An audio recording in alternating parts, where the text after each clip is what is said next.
good evening, Facebook and Periscope. Where are we? Facebook, YouTube, Periscope, and welcome to the very first Paycheck to Real Wealth panel with the Hot Talk Money Honeys.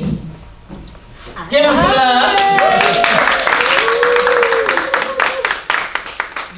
Those of you who watch Hot Talk or listen on Hot 105, and you can catch us on the Hot 105 Facebook page and on my page, know that we do once a month a Paycheck to Real Wealth panel, and we've been talking about coming out and doing it out in the community, and so we made a magnificent partner with the YWCA in Miami Gardens to host us. Natalie is around here somewhere.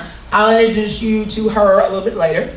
Until the ladies are here, and you're here, and our audience is here, and so we're looking forward to changing the dynamic about money. We can talk about everything else. We don't really like to talk about our money, but we're about to change all that because you can't get what you don't go look for. Amen. Amen. Thank you very much. So I would like to introduce you to the Hot Talk Money Honeys, for those of you who don't know them. I will start all the way at the other end with Tracy Saints-Fleur.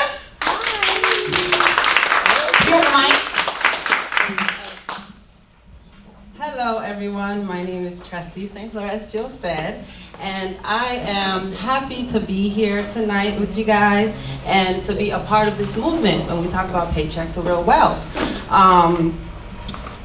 We're talking about Paycheck to Real Wealth. So I have a question.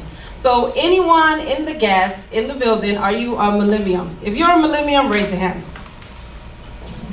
Millennial is what? 25 to 30. What is it? 18?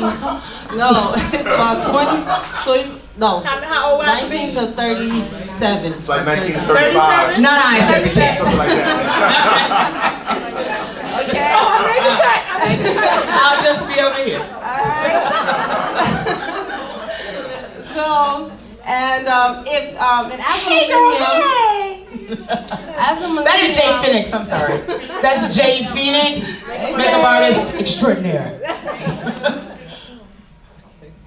So as a millennium, it's very important for us to be a part of the conversation and also to have a seat at the table, because we don't want to experience the things that happen to our parents, and we want to be able to be in front and then set up ourselves correctly so that we don't fall into the statistic that is out there right now in our community. So I can tell you guys just a little bit about how I started. So one day my mom called me hysterically. So it was like, phone ring, I would pick up. Trusty, Vini konya, mga problem, I was boy mo let, mbakone saliti, but ubeze vini konya. So I was like, to translate, come home right now. IRS sent me a letter in the mail. I don't know what it says. It's a problem. Come right now. Okay, so I'll hurry up, go to my mom's, and meet up with her. So open the letter, look at the letter. In the letter, open it up. First thing I noticed, $10,000. She got a letter in the mail for $10,000 that she has to pay IRS. Okay? From that point, I had to help my mom get out of this situation. I'm in college. Yeah, I'm in college and I'm taking up accounting, but I don't know taxation. But I had to help my mom because now it's a problem. So I had to learn fast and quick financial literacy and taxation. And that's why it's important for the millennium to understand financial literacy, because it not only affects the ones before us, but it also affects us now. So that's why I'm here to empower you guys and to teach you guys on what to do so that doesn't happen to you, so that you can build that financial wealth. All right. And if you're successful, we'll all send you Christmas presents. Oh, should I just go right ahead? Hello, everybody, and thanks for the introduction, Jill. You are more than and thank you to the YWCA for having me here today. A little gist about me. I bought my first house at 21, not because that's what I really wanted to do, because who does that at 21? I did it because when I went to go and look to rent a place, my question was, what happens if I don't pay my rent? And they said, well, no, you get evicted. I said, okay, well, that's not an option. So I found a way, I found a realtor, I figured out what I needed to do to actually purchase a home. And I was able to do that at the age of 21. But so how did you always bury the lead on that story. How is it that you thought, because when, I was just so excited to get out and get a place. Rent, I didn't care. I did find a convenient way to pay my rent because I worked for the guy who rented me the place. That's a whole other story. But no, I'm really curious as how, your next thought was, well, I don't want to pay rent like that. I want to own it. Right. I mean, was it something that your family had taught you, or? Well, let me tell you, I was afraid of not being able to pay. That's what scared me into it, not being able to pay the rent. So if I didn't pay the rent, then I'd be kicked out. Right. But if I owned a home, I could rent a room out to someone to help me pay. If something happened, I could rent the whole house back out if I wanted to and move back home, and then I'd have something in my hand as an investment. So as a younger person, I just really thought about those things in detail. And that was very important to me because I didn't want to move out of my parents' house and not have anywhere to go. Right. So in my mind, I was like, well, I'll get evicted. I was thinking, wait, I got to go to the party. I still got to do these things that I want to do.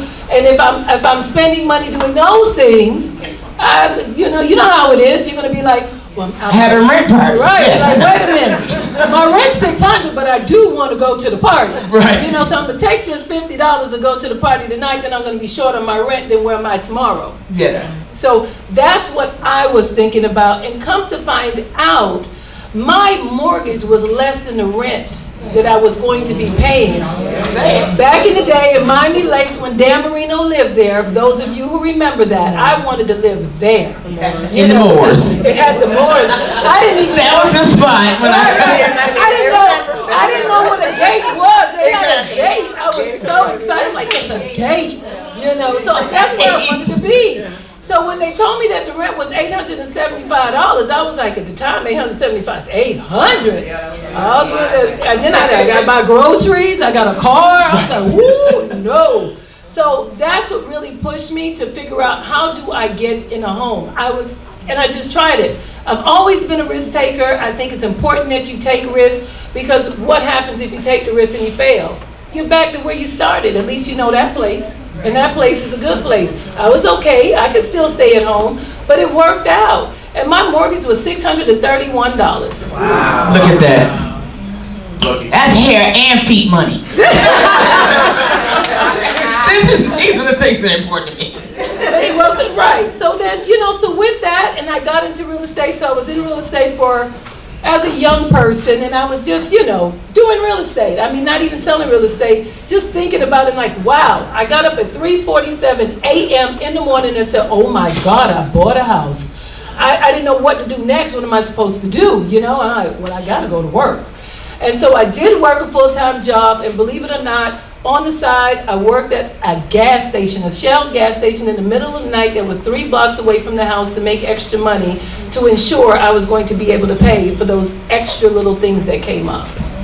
So that's where I was. That's how I got into real estate. And I'm here today to really just help you start on the process of what I call PMS. And yes, gentlemen, I did say PMS. Women, I did say PMS. And PMS for me is, what do you think it is? It's positive mindset. It's not PMS like you're thinking about it, but it's positive mindset to get you to where you want to be in all of your real estate endeavors. That's it. Awesome. And last but certainly not least, Miss Wanda Brooks. Hello, everybody. Hello. Hi, like Jill said, my name is Wanda Brooks. I am the owner of Brookstar Services. That's located right here in Miami Gardens. A little bit about myself. I was born and raised in Miami, Liberty City, for those, they migrated me over to Hialeah. So people are like, how did you go to Hialeah? Well, they migrated me over there. So I wasn't a bull, How many bulls? We have some bulls in there? One. That's it. That's all, and that's it. Well, I have a passion for life insurance. because I know how we need it in this community. Okay, we know about the GoFundMes, we know about all those things, and fish fries or dinners or all those things that we had to do, or what people are doing to pay for the insurance. One of the reasons why I got into insurance, the main reason, let me say that, the main reason is my father passed away about 10 years ago. And I'm a daddy's girl. So how many daddy's girls we have there, just listen, our daddies are everything. You understand? So that was a huge loss for me. And I'm like, okay. So he told me already, and my mom, where the life insurance policies was located. So I'm like, okay, well, let me go pick it up and take it to the funeral director, and I'm ready. So I'm like, okay, let's get this ball going. And he takes a look at it and he says, yeah, so this is not good. This is not enough. And I'm like, what do you mean? What are you talking about? Well, what do I need? He said that this is what it was. And at that time I had no, they say life insurance, but my parents never really sat down and explained it and how this is what it's for. You just take it and give it to the guy. So now, here I am trying to figure out, how am I going to do this funeral, right? Now it's my dad now. I want, it needs to be perfect. You want the gold cast. Exactly, right. So it was this. So now what do I need to do? I had to go into my 401k. I had to go into my savings. I depleted my savings because at that point I didn't think about anything other than laying my father down the proper way. Okay, of how he said, and how he wanted to, or how I felt. Let me say that, how I felt he needed to be laid to rest. Okay, yes. So so now, after this, now you can't grieve because I'm too busy trying to figure out how I'm gonna get this money.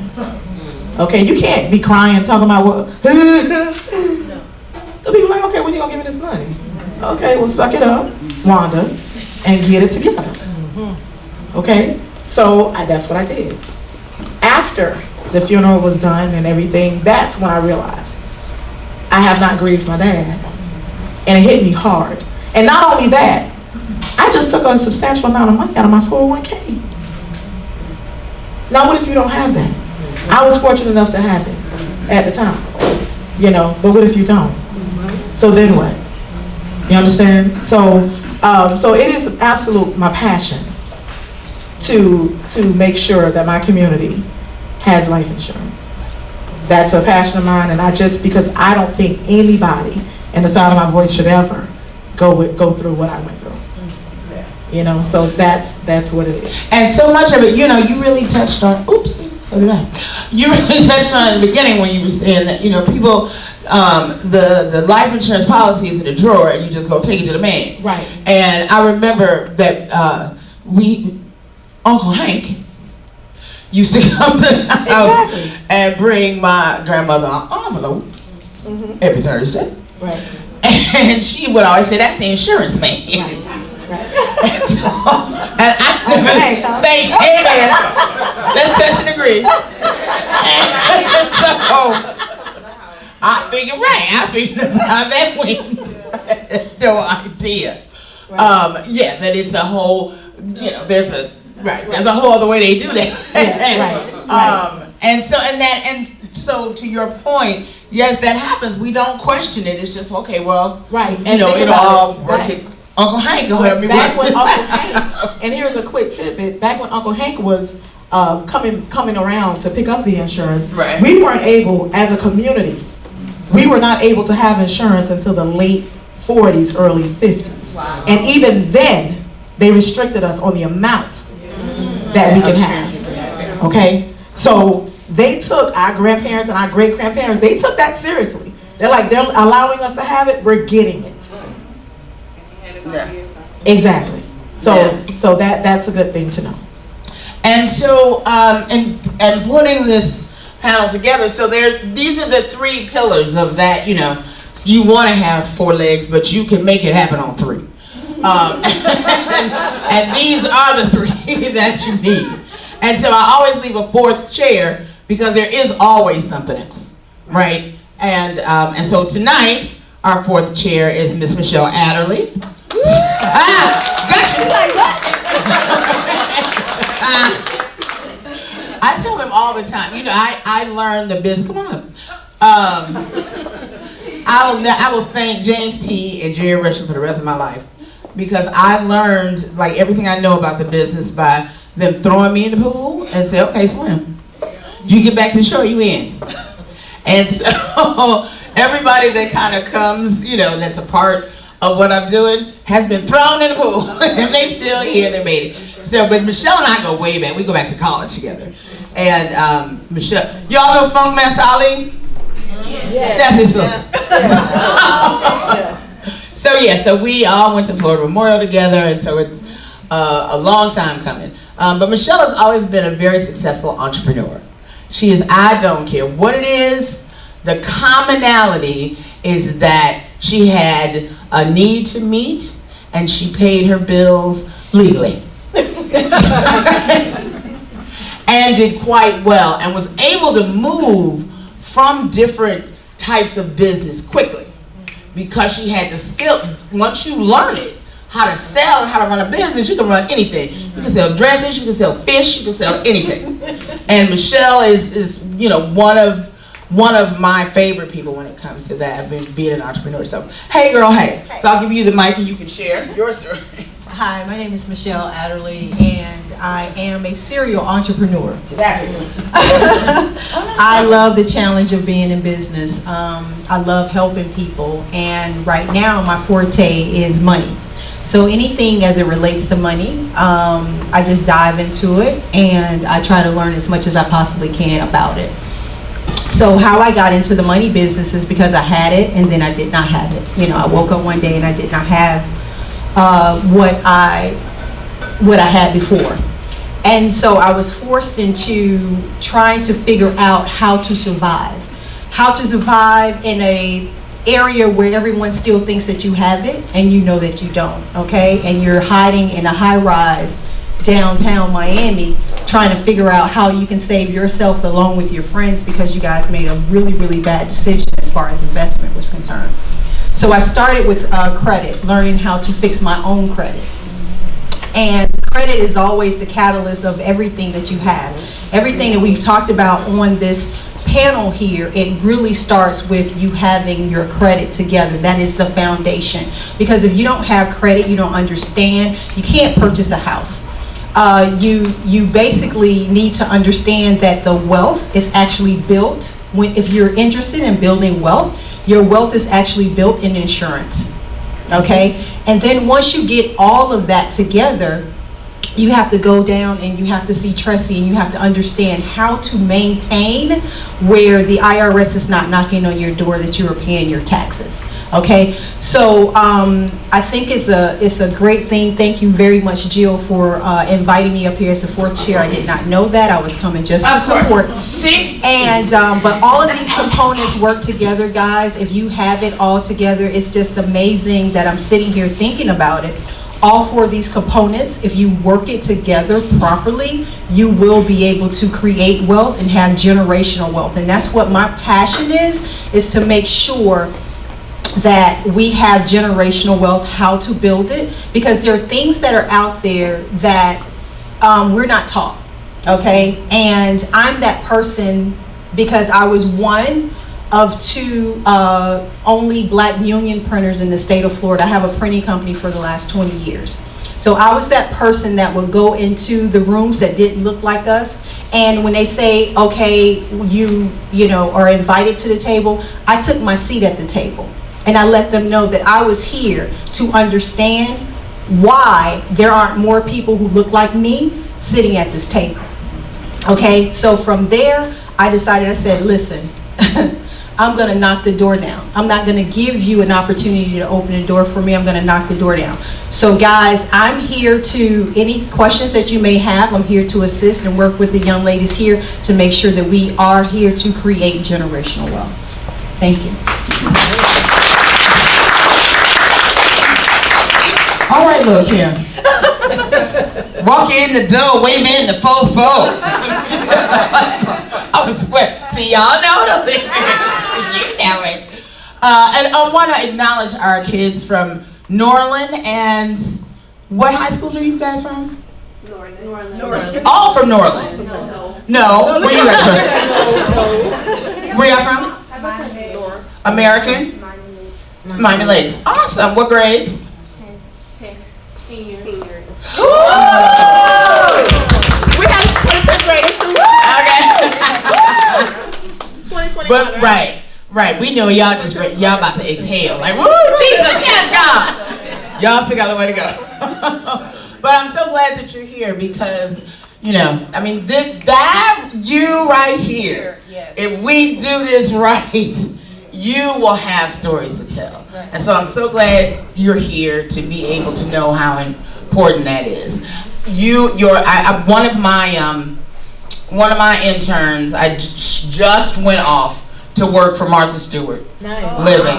She, I met her at a summer program, Urgent. I teach there in the summer, and she wanted to go into media, and so I brought her to Cox and got her a job, you know, the shit job, for lack of a better word. That job where you have to do every station, you got to be at every event, and she did it, and she made sure that her reel was diverse. You know, she didn't just do Hot 105 and EDR. She did Easy 93.1 and Hits 97.3. So that when, you know, Meredith Publishing saw her work, they saw that she was well-rounded. And so she did a year and a half with us, and now she's in New York. Got on the plane at 25. Wow. Thank you. Her first major job in New York City. And so, you know, I always told her, I do this because my hope is that you go farther and faster.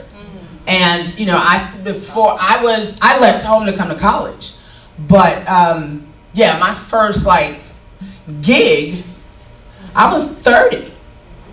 Yeah, and a lot of the lessons, my mom always said, you'll either get the money or get the lessons. And right, and being a writer, you know, and an artist and the whole thing, I was like, well, I'll get the lessons and the money will come. Yeah, I did.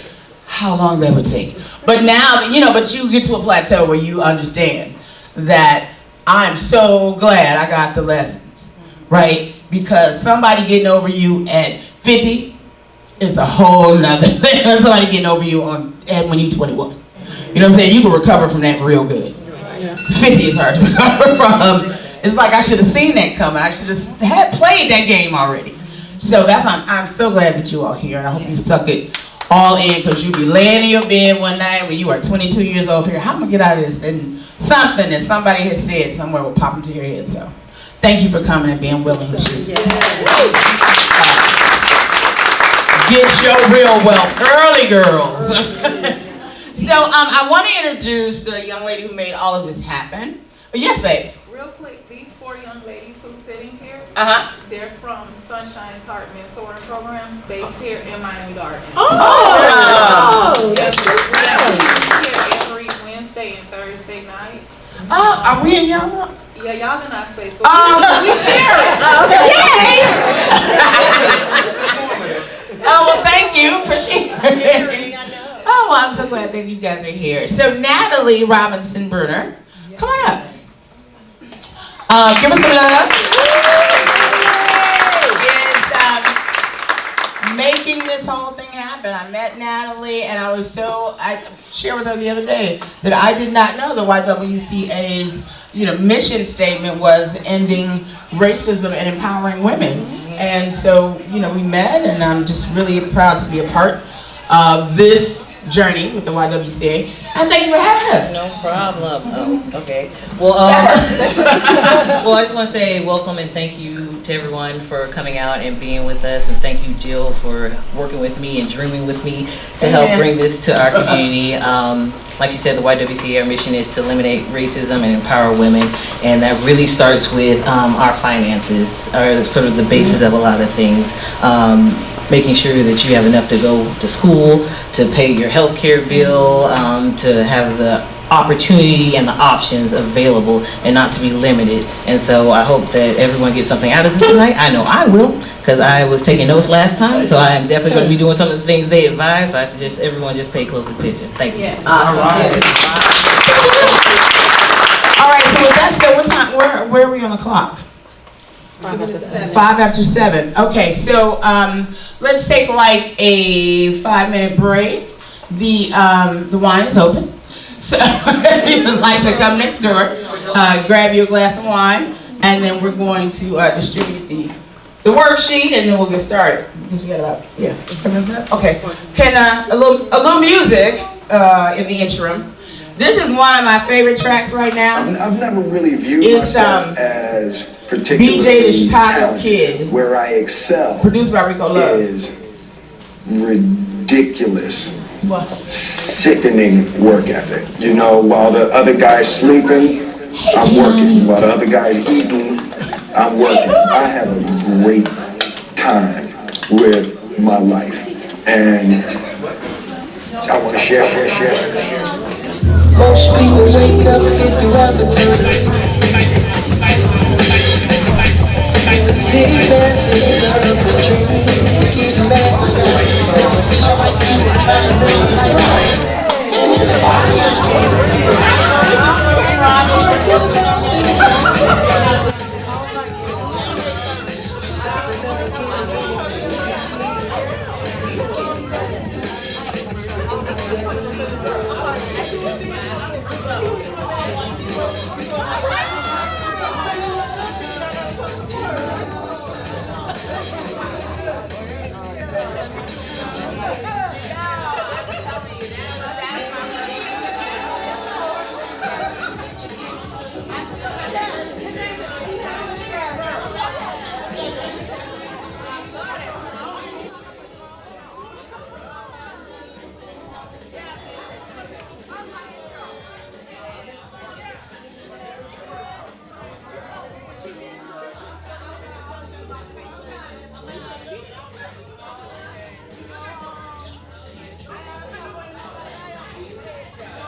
she more complex. They ask the looking for complexity. It's gotta be absolutely complex to understand. It can't be that easy.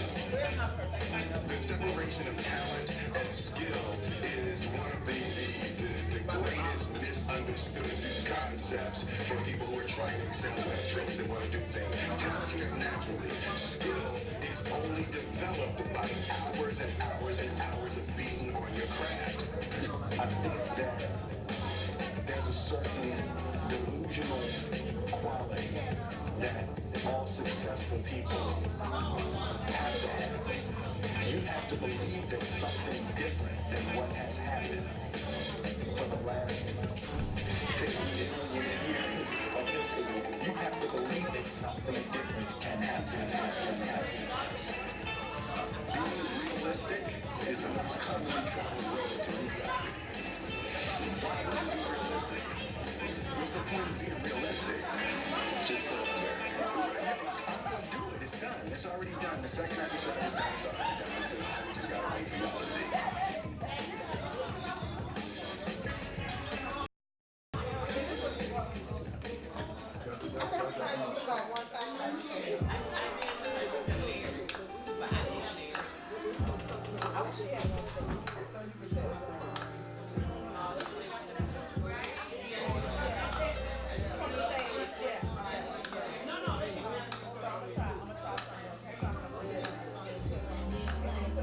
Peace.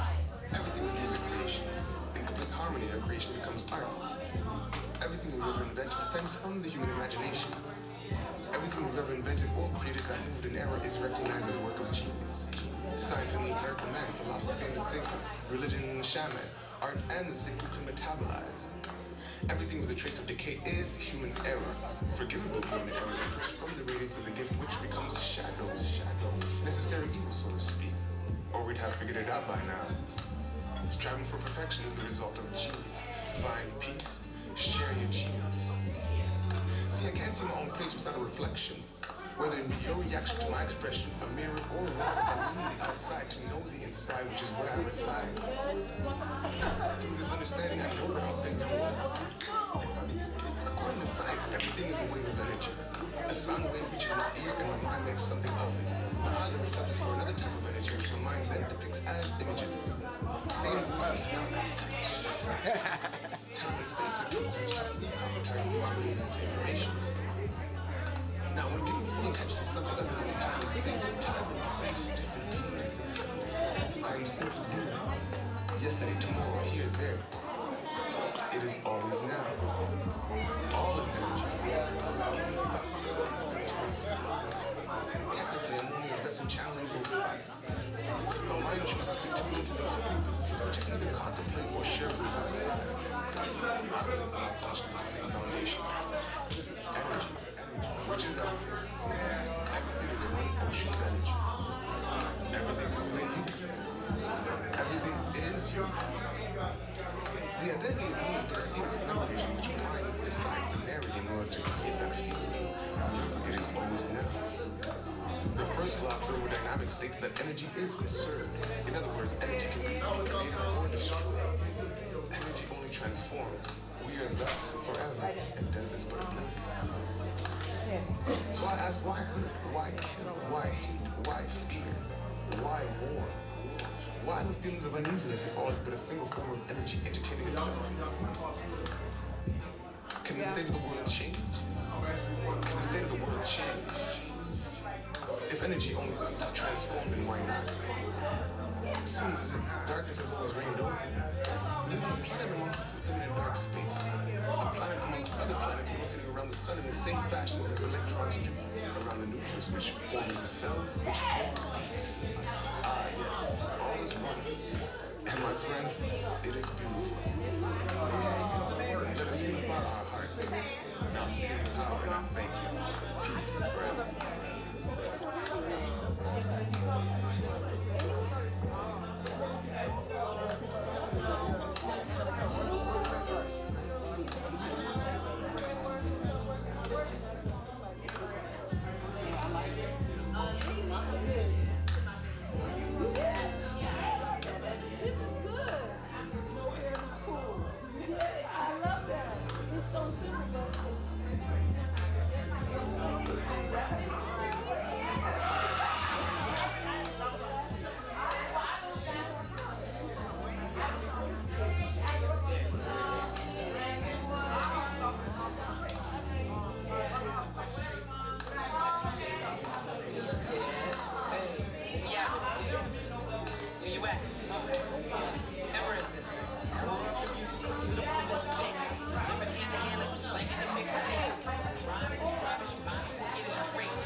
Energy from the side, I release a blockage, I ain't stopping until they go. Feeling weighted down, my pockets full of stone. Till I realize I can change what's going on. Let's go. Every single place I go, right at home. Right at home. Waiting for the day to come. Looking for power to keep forever young. My energy from the side. Rolling the one on a copy of native sign. Getting hundreds of speaking the native tongues.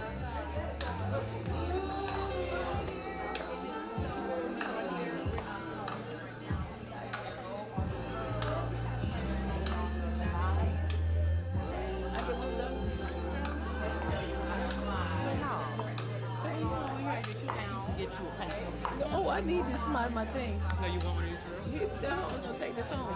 No, I want one of those. I don't need one of those. You don't need I got a budget XL. Look, we want a little tiny place so people can get a lot of food. Oh no, we that's covered. Yeah, that's the stash. We had to make sure that Stefan, don't let me forget it. I'm not gonna forget it. Who am I kidding? Is that Mike hot? Can you see what time it is? Can you tell what time it is? I'm trying to remember what I Look how said. big the watch is, right?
Yes, I do have one.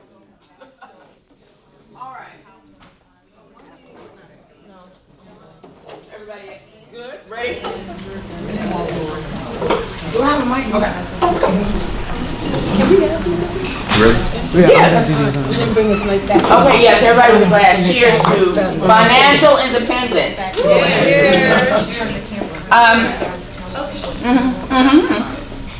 I just wanted to see if my script was in my first. We made notes Tuesday. Michelle. You have a little bit. Okay, so first things first is the name of this one. So the very first show that we got serious about, okay, how does this really happen? I have a goal of buying a house. I'll be a first-time home buyer in my 50s, early 50s. And so, I was just pacing the floor after, my air conditioner started leaking and the owner took like a week to come and fix it and all of that. And I was like, no ma'am, not anymore. And so I had to just really kind of get serious about how is this going to happen. I was just sharing with the girls that I ran from my student loans for so many years and my credit was so bad that that's why I don't have a home. Because I couldn't buy a home because I didn't have credit, didn't have this. Okay, well, I'm a rent. First, last security, I'm in.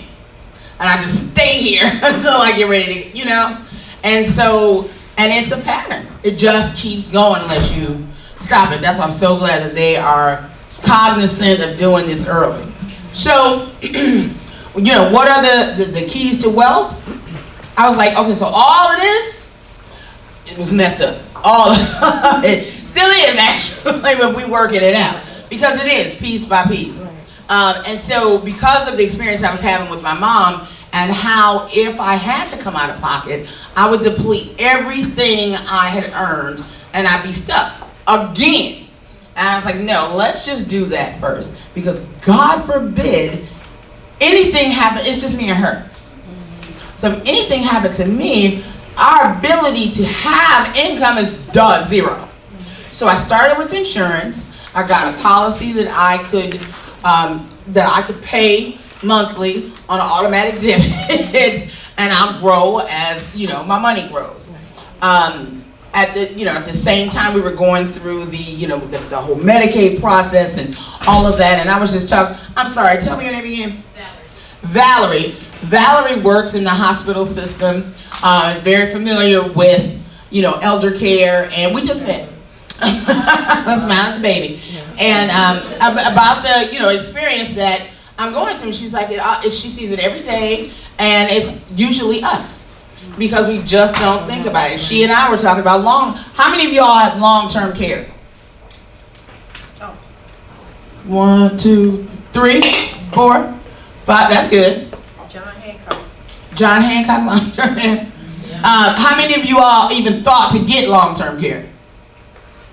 How many of y'all know what long-term care is? Right, who just has no clue what long-term care is? Yeah, okay, well, I will raise my hand. I had no idea until this experience. I thought once you had a life insurance policy, you had universal care, or whatever, you were straight.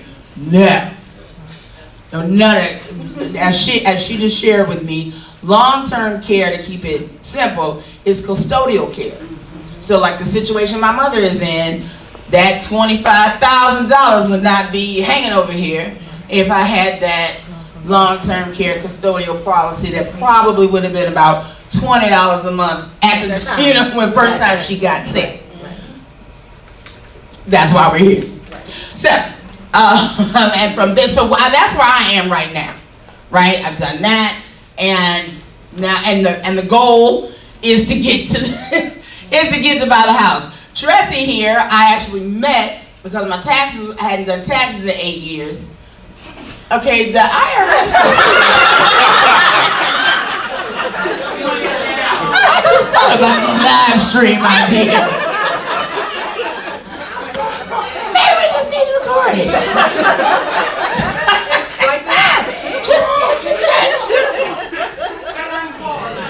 Oh, that's a little too much transparency. Okay. So yeah. So I went to Tressie, and actually I met her through somebody. What was he doing? He was doing like some whole.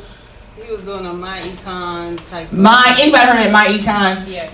Right. Okay. It's like this whole game you got to do and sell all this stuff. Yeah. And so, but Tressie, y'all know exactly what I'm talking about. But Tressie, he brought her in, but she was the most dynamic. She really explained, how you will ruin your life and you will never be able to be stable and sleep well at night if you do not get your taxes together, because they will take them from you, period. And you end up paying more. So anyway, so she stopped the bleeding. Let's just say that. And so that's where, each piece is a step. And so each event. So this is really, I'll tell you now, it is a piece by piece.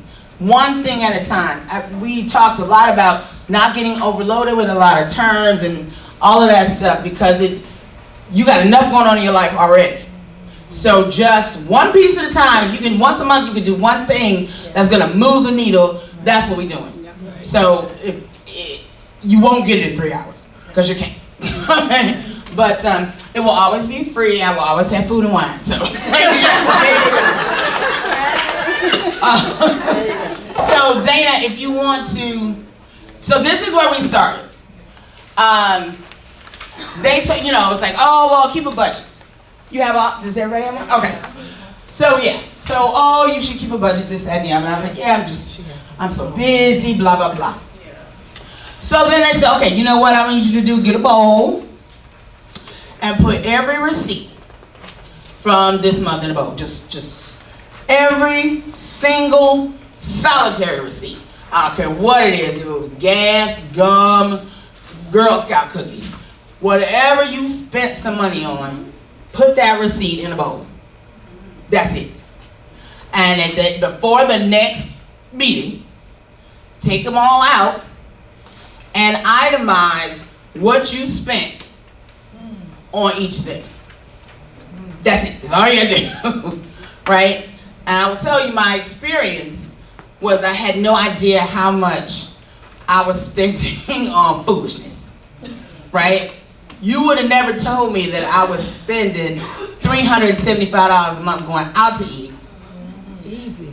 Then I was spending another like $300 on groceries. Then oh my God, I spent parking and Uber. I spent almost $500 in a month. But you know, because my life is busy, right? I'm moving. Praise God. A lot of things, are going on, and I gotta we didn't even talk about my hair. That's why I don't weave no more. Hello, somebody. No, ma'am. Bill from school to Right. now, I'm like, I just don't want to have No. Okay, you're correct. $20 haircut. Thank you. That $280 I'm Thank paying you. every 2 weeks for them. Oh, no. Right, because you gotta pay $280 to get it. That's the weave. Then you gotta Then you gotta maintain it. You gotta wash it every. Okay, and the hair, it's Brazilian, wavy, whatever. No, it's nappy and knotted up right now. That's what it is. And I have to be on stage at the James L. Knight Center. And I look like Dracula. You know what I'm saying?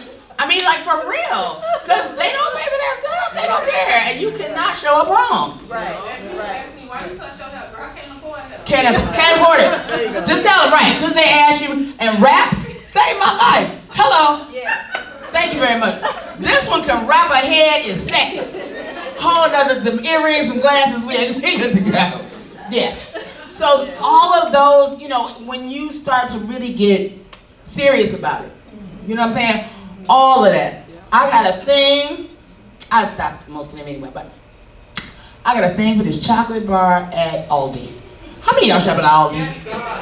Thank you. Okay. So I got this thing. It's like $2, and you get like 5 little bars in there. Each one is 100 calories. So that's how I'm dieting. It's like it's only 100 calories. Only ate 3. No. So when it's all those little things. That alone, I had spent like $27 on. Wow. Over the course of the month. Because, and then you want, have you tried it? I'll get you one. All of that little stuff, I did not realize how much money I really am transferring. Yes. Angelique's gonna get what you have. Outside of helping me do what I'm supposed to do.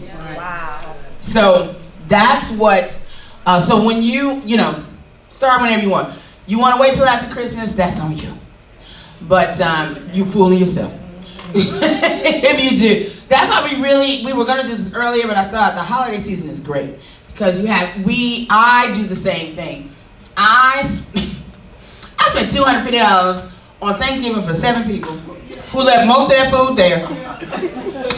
And when I was going in Publix, right, they had the thing on the back and it was $50 Thanksgiving.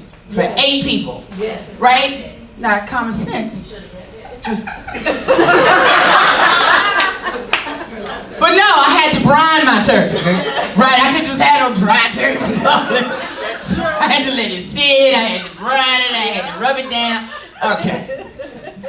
But it's all those little things that I'm like. I told them 2020 is the year of clarity. It's it is 2020. Come on now, we'll get it together then. That's how it happened. Right. That was Michelle. Right. Michelle's said my motto for 2020 is no more payment arrangements. No more. So no more. I had to make one more FP&L. But I got FP&L together and I'm about to give. How many of you all have a cable bill higher than $100?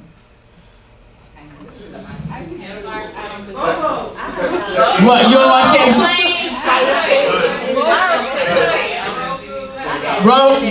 You got Roku? I don't know. Smart TV, YouTube TV. We have internet. Smart TV, internet. Fire stick. Did you? Yeah, only I got the internet. Yeah, Right, because see, I got a smart TV and Xfinity. Right, do it to me, damn it. You just do it too damn much. Thank you, man. You overqualified. Thank you. But make sure Right. before you guys cancel, make sure, because it's always The cancellation policy. Make sure you read the cancellation policy, because it may be better for you to downgrade. Yep, that's what I keep a little bit, that pay them a little instead of breaking that, because it will break your contract. Be careful when you go cold turkey. Right. Well, no, I called and I had the conversation, and luckily I got, and he said, "Girl, no, just downgrade, just keep bringing it down," and he, helped me find him. Right. But just like she said, Roku and internet, that's really all I need. I watch 3 channels. That's it. Really watch anyway. Right. So it's those little things.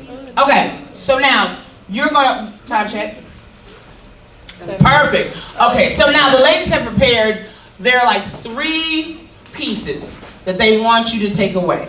And the main thing everybody got it. You're gonna get a bowl and put every receipt. I don't care what you spend on I don't care what it is. Put that receipt in a bowl.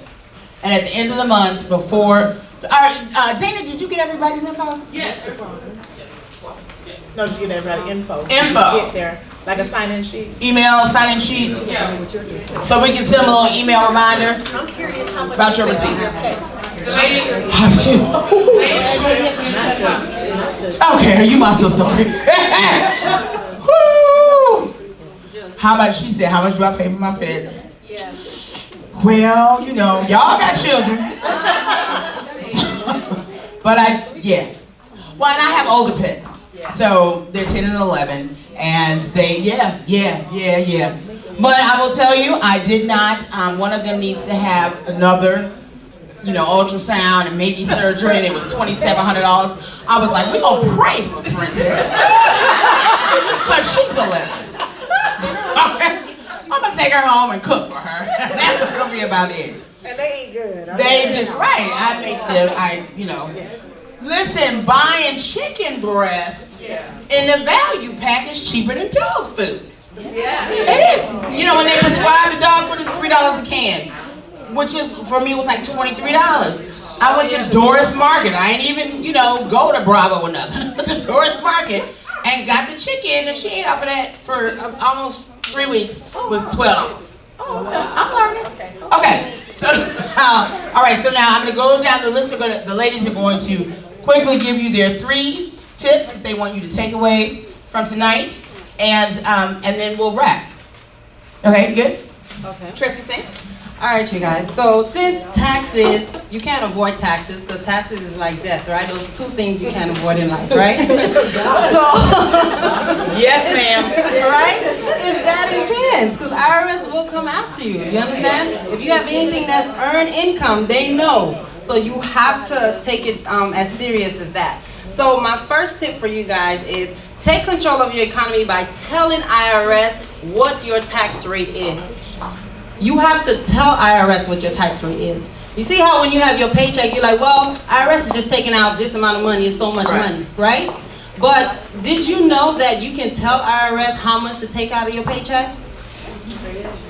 So that's, if you a W-2 earner, how much people know how can you tell IRS to take out your paycheck? Do you know how to do that?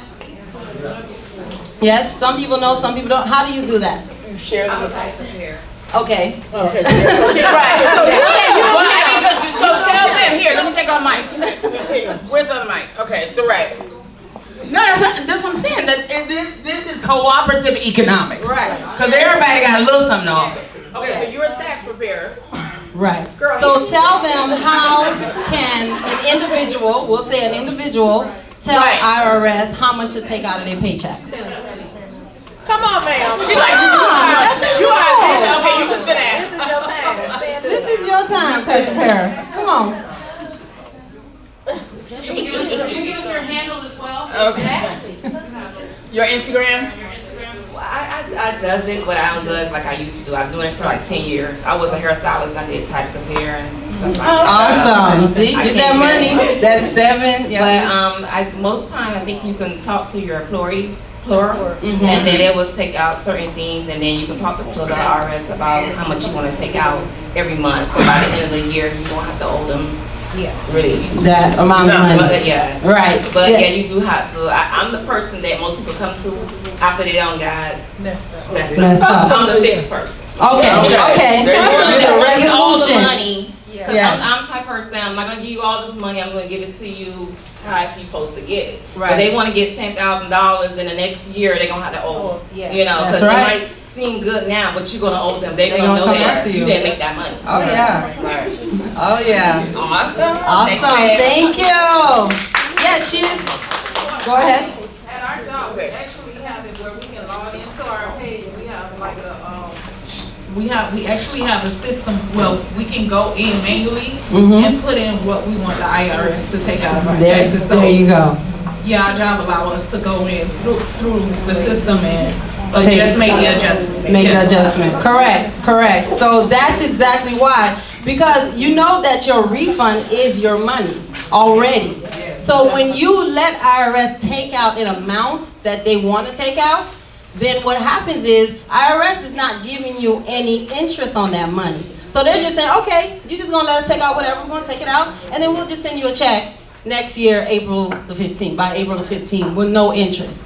So that's your money right there. So if you're getting a refund for about $5,000 every single year, that money you could have had that money already that year to do something with, to save that money and put it down and buy a house, or to pay your life insurance premium. You understand? So that's one of the things when it comes to saving money and keeping money in your economy, not putting it into IRS economy, but so that you can be able to build wealth for your family. Okay? So that's one of the tips. The second one is to protect your income. You have to protect your income from IRS. And the way you protect your income from IRS is to put your income into tax savings accounts. So there's different tax savings accounts that applies to everyone. So if you're thinking, oh, these accounts don't apply to me, that's for them rich folks or something. No, it applies to everyone. Because a tax savings account, you can actually put $20 into a tax savings account, because there's different ones. There's tax savings account for your medicals, there's tax savings account just to save money, so for retirement. So there's different type of tax savings account that you pay 0 taxes on that income. So you have to protect your income from IRS. Just like IRS protect themselves, it's the same way for you too. Okay, so it's the same way. So that's another tip. Yes. I'm sorry, I just have my mic right now. Can I ask a question? Yes. Okay, thank you. So if I set up a tax saving income for custodial care, right? Right. Is it like a trust? Like I put the money in and you just can't take it. You can't take it out until you need it for that purpose. Yes. Okay. So when you have money set aside for custodial care, right. So that once it happens, because it doesn't matter when the custodial care comes about in life, right. Then you will have access to take that money out. And not until. Right. Right. I just want to make it right. It's not like you can put it over there and be like, Lord, I don't want to buy this car and take it out. Right. No. Exactly. So every tax savings account has its purpose. Right. But the thing you have to understand about tax savings account is that they save you money on paying taxes. So it lowers your tax bill every single time. So you could make $40,000 a year or whichever, and you're like, okay, I want to take $10,000 and put it in these different accounts, right? So that's lowering your taxable income by $10,000. And it's still your money. So and when you still got the money. You still got the money. So when these situations happen, which they do, I gotta go on this one. And there's no taxes on there when you use it for those situations. So you don't get taxed when you take it out, like an IRS, something like that. Like your flex spending account, your health savings account. So those are one of those tax savings accounts. And you actually, people be amazed if the maximum, whatever the maximum is, the flex can be about what, $2,700 that year for the employer, and then for the health savings account, it can go up to like $5,000, and that lowers your taxable income. So those are one of the ways you can actually lower that tax bill every single year to the point where you don't even have to pay IRS. Right. You can keep all your money in your pocket. That's how they do it. That's how they do it. That's how that happens. That's how Warren Buffett. Listen, Warren Buffett has a tax. I love talking about Warren Buffett because he puts his business out there. He has a tax rate of 16%. How? 16%, and the average American can pay about 20 plus. Yeah.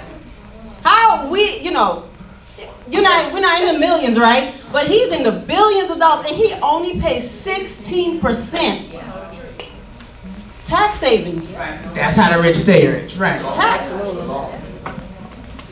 Okay. Okay. Is that 3? Oh, I got one more. Oh. That's her favorite one.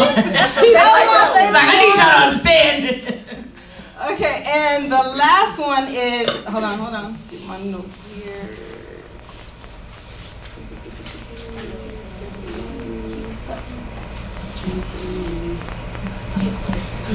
Yes, ma'am. Okay, for someone that doesn't make a lot of money a year, just say they're in their 30,000, 40,000. Right. Does it make sense for them to bring less home by putting money into other areas? Like you said, put money here, put money there. So taxes, if I put money here and I put money there, and then when I get my paycheck, I'm looking at like, Right. you know, you thinking of the future, but now in the moment, you like, what am I gonna live off? You know, Right. How do you balance that out when when in your mind you like, I know it's gonna work. I know this gotta work. I know if I do it this way, I can do it. Right. But would I be able to still have survive knowing that? So I'm trying. I think it's the right thing to do. Right. It sounds like the right thing to do, but what do I do with my check? I'm coming home with like $600-700 or So $500. the trick is to start where you can be able to afford to save. So if it's just $5, then it's $5, and then from there you build. You never start with $100, and you know you can't sustain the 100. You know, it's kind of like if you go Wanda, you buy life insurance, right? And you only can pay $20 a month. So you tell Wanda, I only can afford $20. What you got for me for $20? You understand? Yes. And it's the same way it works for all of these tax savings accounts. Because all of them have a minimum amount that you can put in there. And that little amount will save you those tax savings regardless. So it will lower your taxable income, and it will put money where? Back in your pocket. Right. Even as small as it can be. Because, Right. You know, a lot of poor, well not poor, Low income. low income. Right. Correct way to say it. They look forward to their taxes every year. And this Right. type of knowledge that you're giving me, this type of knowledge that you're giving at this moment, it is good information, but someone who looks forward to the year and don't have this knowledge that says, oh, I know they taking out my taxes when I'm gonna get this huge amount back. Right. January or February, March when it comes. So, you know, that's what they're looking at. Right. It's because of the literacy part, the education part. Because if you low income and you make $30,000 and your tax refund is $5,000, that's that 5 that came from that 30 anyways. So you didn't go home with 30. You went home with 25,000. So instead of waiting a year and 4 months to get that money back, and have that money, take that money now, and then put those in those savings accounts, so that certain savings account will give you interest, right? So let's say it's a 5% interest. So you have 5% interest on that $5,000 every paycheck. You understand? So that's, you'll make more money. Instead of waiting for IRS to send you a check that was yours anyway, and there's no interest. Your money. Because you invested in your own money. In your own money. And then you kind of get out of that mindset of, I'm gonna wait, and then, because all you do, I'm gonna get it and spend it. Yeah, Or I'm gonna go on a trip, I'm gonna do this, that, and the other. But it's like, no, you know, I'm gonna, as opposed to switching it to, you know, when I hit this in my safe, that's where I am now. When I hit this, then I know I have the space to go on this trip.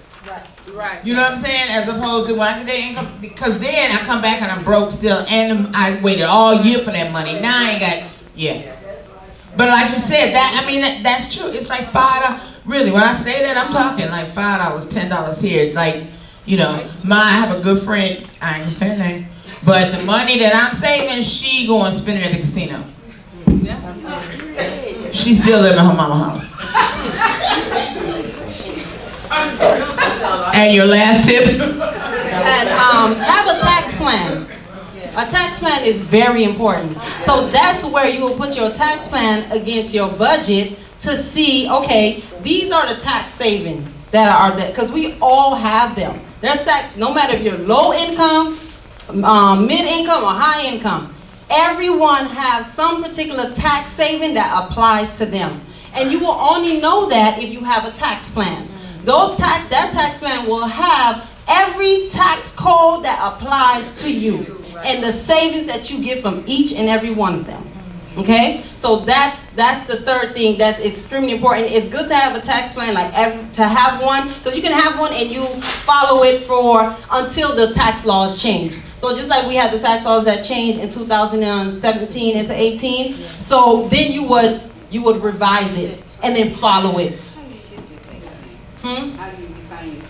Oh, so tax plan is done by a tax accountant, so it has to be a professional that sit with you and do it. So like me. Like me. Okay.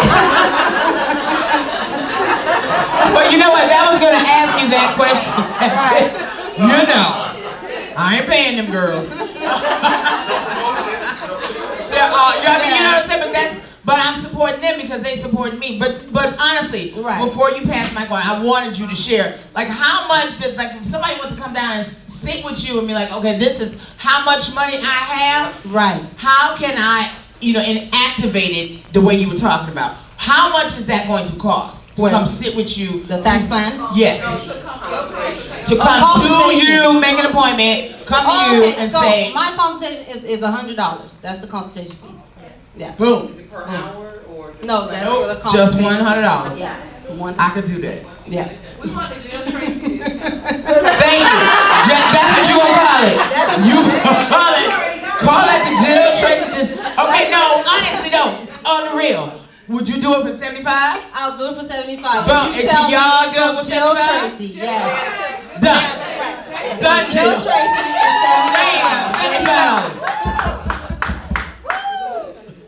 All right, Angelique. How to get in contact with you?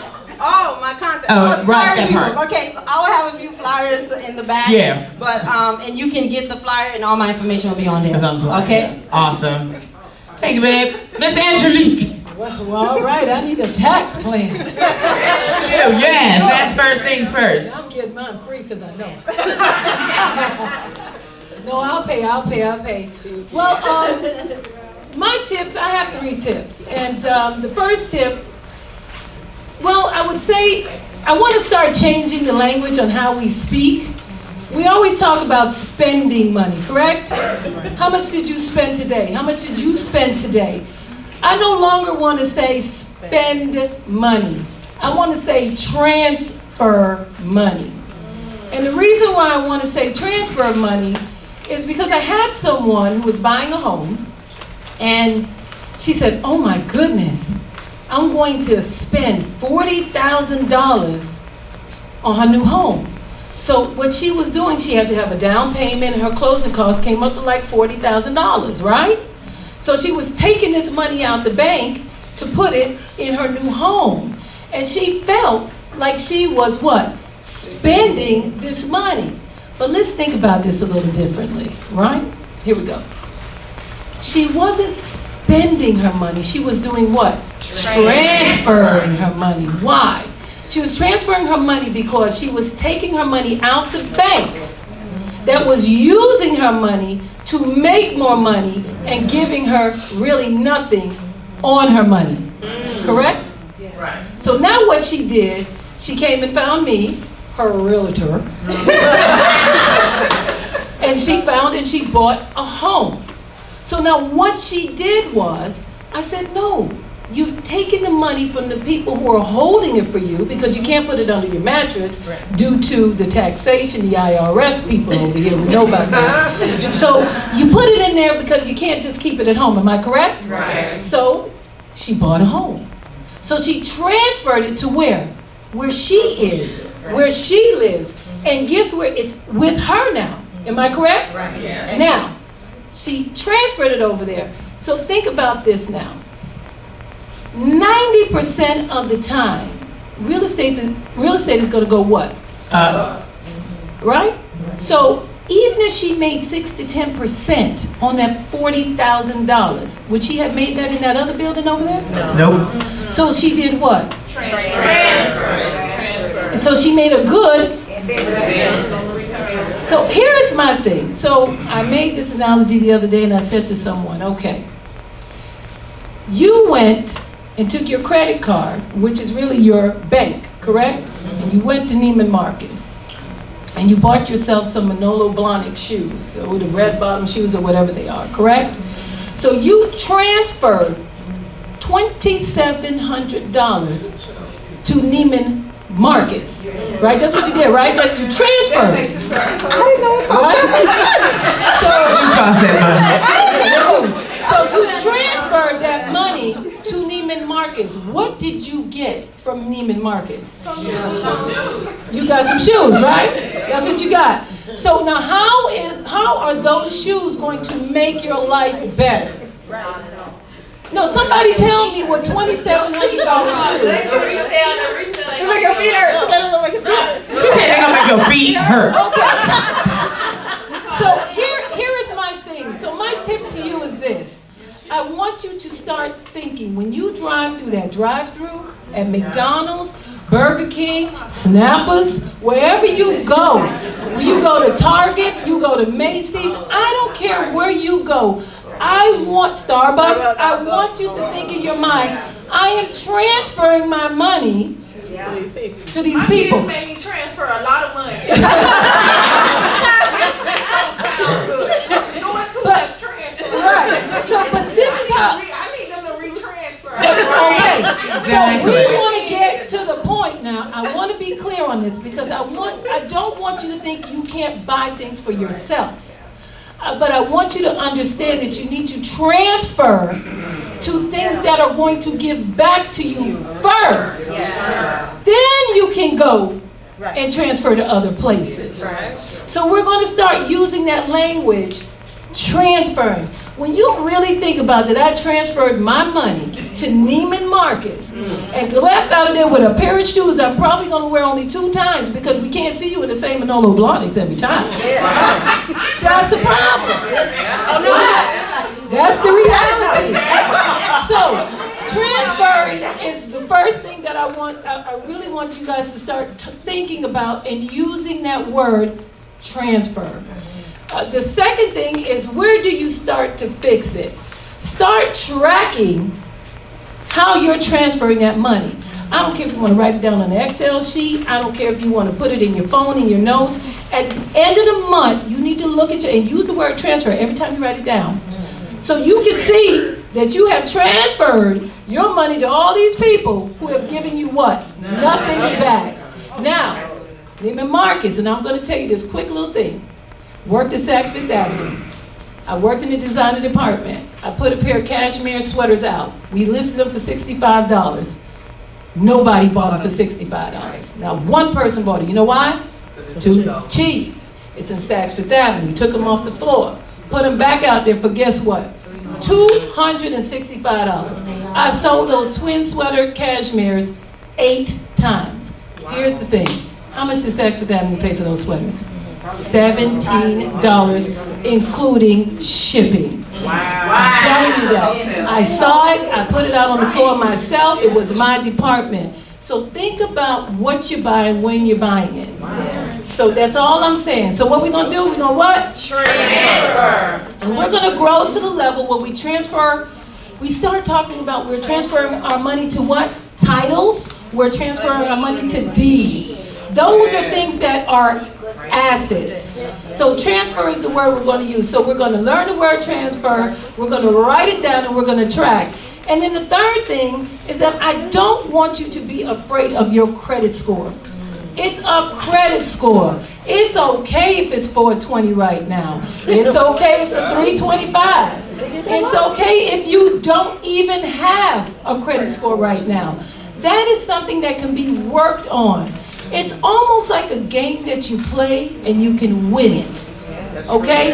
And I'm going to tell you this about the credit score.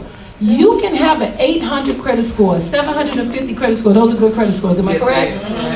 But you can still be in debt. You know why? Because all you're doing is paying all your debt on time. Right? All you're doing is paying it on time, so it's making that score look great. But now you can't buy a house because you don't have any money. So you mentioned something about someone making $30,000. Everything in life is relative. I have seen people make $800,000. That's a lot of money, am I correct? Is it a lot of money if you spend it $600? No. So you're only making $200, correct? Correct. So if you're making $50,000 a year and you can find a way to just spend 30, you should have 20 left. Am I correct? Aren't you in a better position than the person that's making $800,000 a year spending $600? Yes. Everything is relative. So what Tressie was telling you about the taxes, it's relative. Put away the $5, put away the $1. It's about creating the habit. Because when you get $5, you can do 5. When you get 10, then you can do 10. But now you got the habit. So you're going to do it when you get more. Those are my 3 tips, and I'm going to give you one more bonus. Everybody in here needs to go to Penny Hoarder. pennyhoarder.com. It will show you and give you so many tips about how to save money. I am using it right now. In my life right now, I am living like we are in a crisis, in a recession. Okay? I'm living like it's in a recession because I did this. And I hate to tell you that I spent $1,127 on eating out. Thank God I have $1,127 to spend, but I should not be spending it that way. So that's what woke me up completely. Oh, you have a question? Yes. Yes, I do. First of all, I'm here for the first time, and I heard you guys on Hot Talk, but I did not want to get and make a phone call, so I heard your debt to ratio. Now, I'm a contractor. Amen. Oh, okay, yes. And I invest in property, so I like to think that everything that you buy, even a car, is an investment.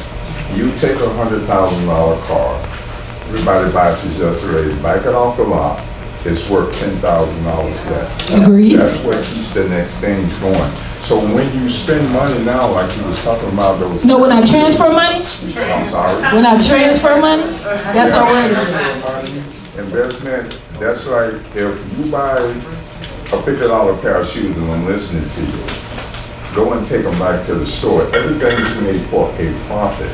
So when you do that, and you're going to wear these shoes, everybody's into the right now, the style, the latest, the hottest. LeBron James and these people are multi-millionaires, billionaires. People are paying $1,500 to $2,500 for a pair of Kanye West tennis shoes, and he doesn't even play in the NBA. So now why would you invest that kind of money and you're not going to make it? So anything you do as this company, I've been in it for 40 years, you buy low and you sell high. You buy rundown homes. Now, I need to get with you because you are a realtor. You buy homes, you sell them. If they don't fit the market criteria, then you rent them out until it does. Property values does not go down. Where I live, the taxes are much cheaper. Guess who's coming over in the neighborhood? Oh, we know. We know. And they're buying and they live together, and then the next thing you know, they're buying and owning the property. Now, I have nothing against that, but we as people need to understand the value of a dollar in the stock, just like you were saying. Yeah, well said. Well, I clapped that. Well said. Well, the debt to ratio I'm speaking of is when you're purchasing a home and how a lender looks at your financial background. There are different ways to buying a home. If you're going to finance, you can do FHA, you can do conventional financing. Those are all run by the big investor, Fannie Mae, Ginnie Mac, Freddie Mac. Those run the world. And people don't understand that and understand who they are. They are not Bank of America. They're behind that. And they're running everything. So when you go in and they look, okay, your credit score, oh, you can have a 620 credit score to move into the home. But your debt to ratio is what's important. You can't be over a 45% or 47% in your debt to ratio. To be honest with you, you should really be at 30%. So what does that mean? That means if you have a credit card at $1,000, you should not be spending more than $300 on that credit card. Amen. Period.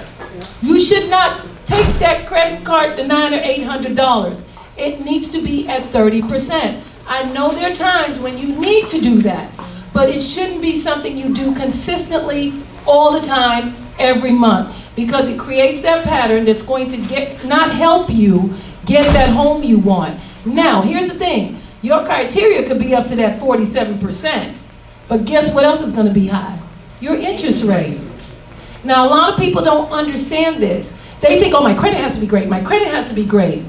No, it's not always about your credit being great. Now, let me tell you this. If you buy a house at $300,000 and you buy a house at $330,000, what would be the difference in the mortgage?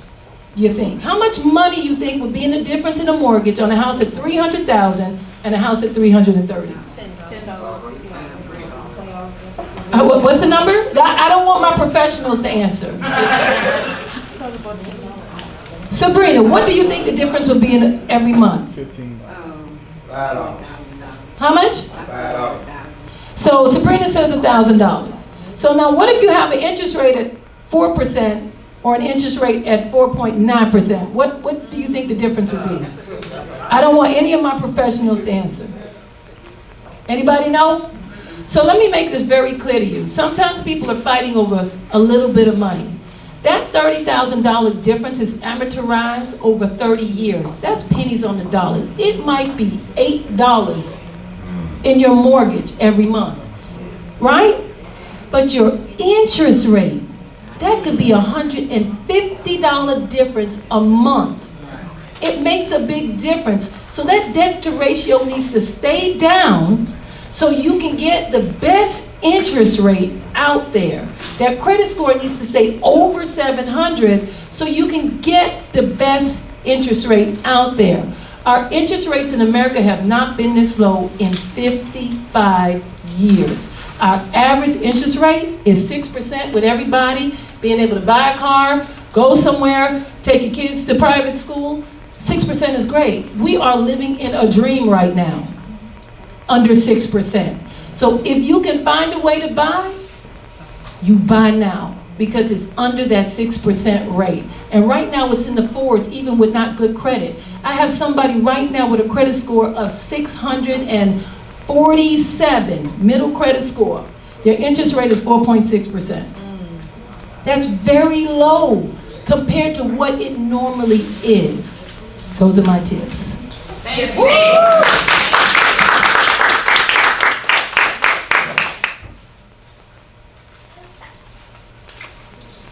Okay, everybody. So, my tips.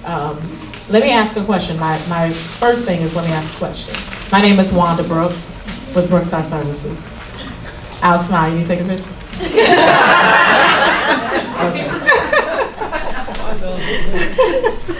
Okay, so my first question is, how many of us have life insurance? How many of us have life insurance that we own that's not with work? Okay, so you own your own policy. Okay, for those of us that do not, we need to understand that once you leave that job, the insurance stays with you. Stays with the company, I'm sorry. It stays with the company, okay? Now, what happens is that the older, now I have different types of clients. I've had clients tell me I'll worry about that when I retire. Now, insurance is based on sex, age, and health.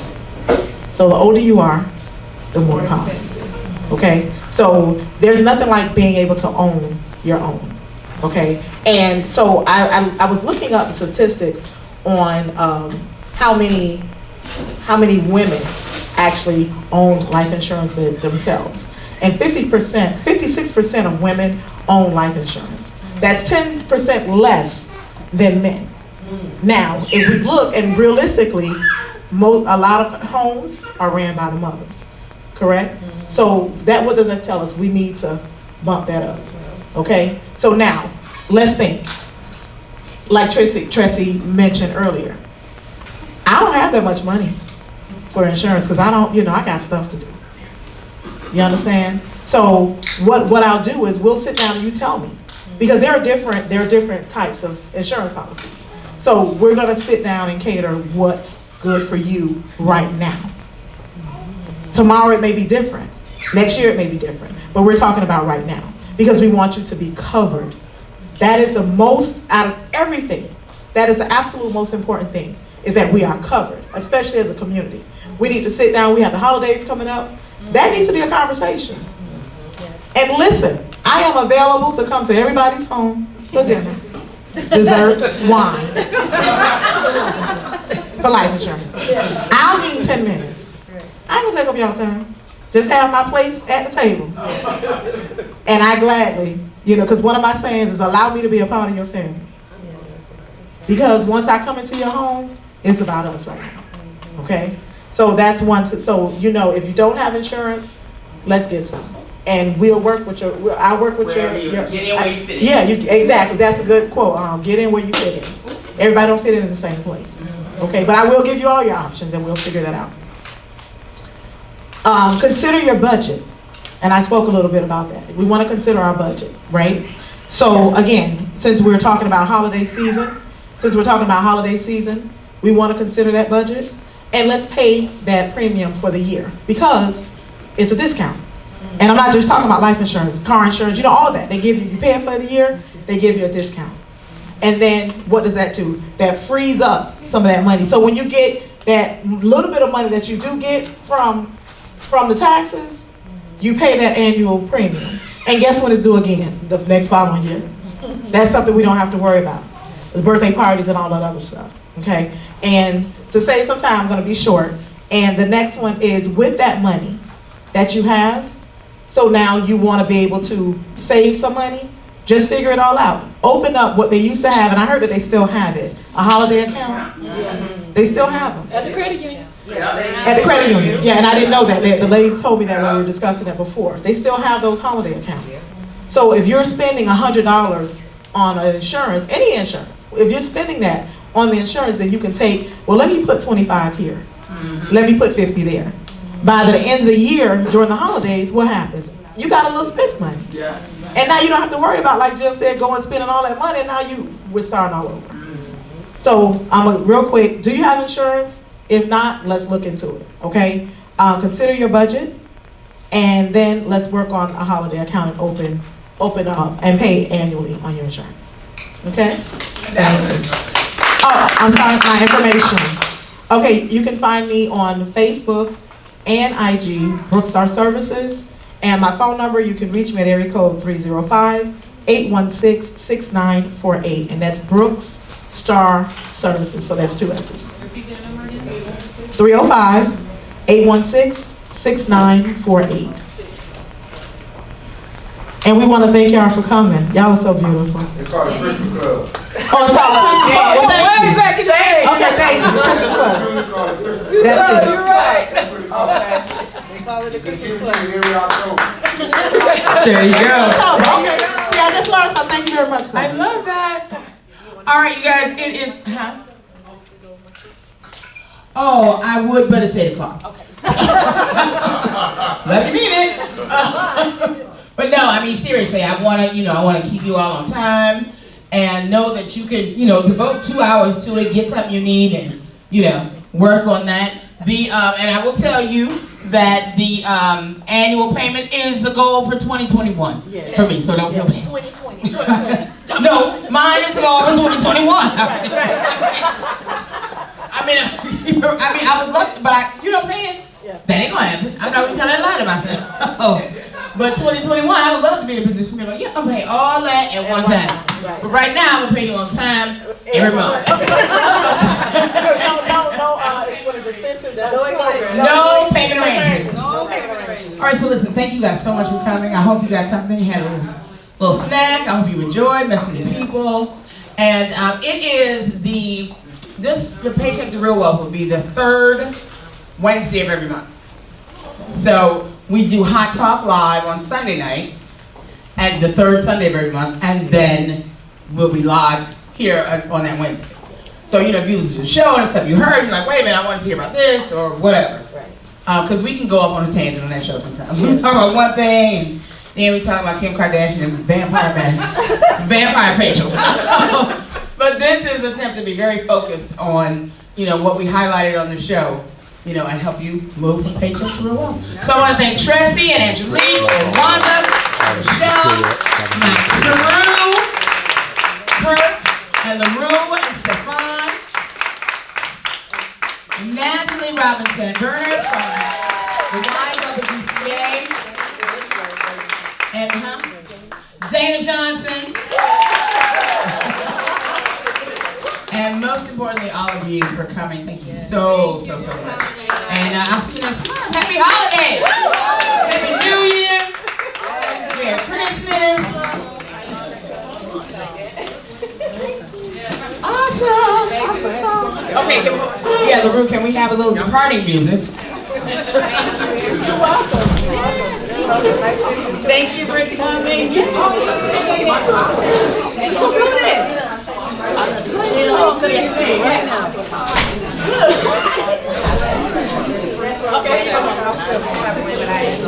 Girl.